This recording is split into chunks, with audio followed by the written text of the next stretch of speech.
I mean, I'd kept a close eye on another American model from who also launched in 2014, same year as Purple Bricks actually. And I remember I was on a panel session with them, Keller Williams, I'm sure I can say it. So I was on a panel session with a guy called Mike Coffey from Keller Williams, a guy from Easy Property whose job I took shortly after, myself, and then someone else. Mike Day was comparing, and there was someone else on the stage. We were talking about the different models that were breaking through.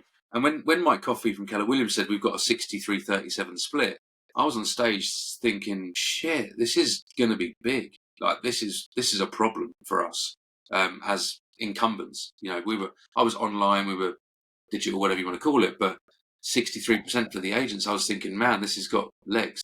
And as Leo Pereira, who's the CEO of eXp Realty in the US, he always says, base it on the straw poll of one. There's nothing wrong with basing your views on the straw poll of one of your view. Because if you are an average kind of person, then you've probably got an average kind of view. And I'm a very average kind of person. And so I was sitting there thinking, wow, this has got legs. So anyway, as a bit of an estate agency geek, I looked at that. I watched it for a few years. And you saw Purple Bricks go like that. And you saw Keller Williams go like that. You're thinking, well, why is that? It's such a compelling model to earn 63%. Like I was thinking of leaving the business that I'd owned to do that. I mean, that's kind of the way I looked at it. And so when eXp got in touch, I kind of had figured out my views of Keller Williams and why it hadn't taken off as much as I thought it probably should do. And that was because they kept using the words real estate and brokerages and closing instead of completion. And they were using American words, right? Which didn't resonate with me. I was like, American companies, do one kind of thing. So again, straw poll of one. If I thought that, then many other agents were thinking that. And they were allowing anyone to join. So I'm a big fan of, the diffusion of the adoption of innovation. Have you seen that bell curve? You have the innovators, the early adopters, yep. And then you get into the early mass market.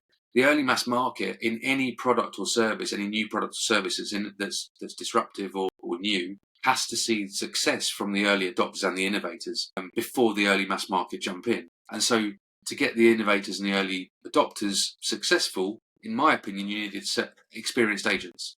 There was no way that, an Uber driver from down the road was going to be a successful agent, and therefore there was no way they could then prove that it was a concept that could work in the UK, therefore meaning we were never going to get to the early mass market.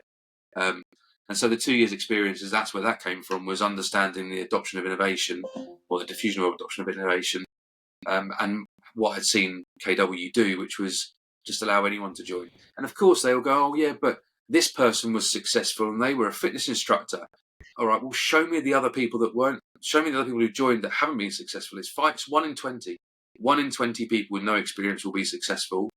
That's my very, very, having looked at from the outside looking in, I would say 7 out of 10 experienced agents will be successful. I know which odds I'm going for. And so that's where that whole 2 years experience came in, which I know has been a bit of a, with in America, you just have to get your license. So when the US guys were phoning me, oh, you're opening in the UK, let's go and recruit these people. And well, there's no licensing. Oh, even better, let's go and get these people on board. And I'm saying, no, whoa. 2 years experience. We're not going there.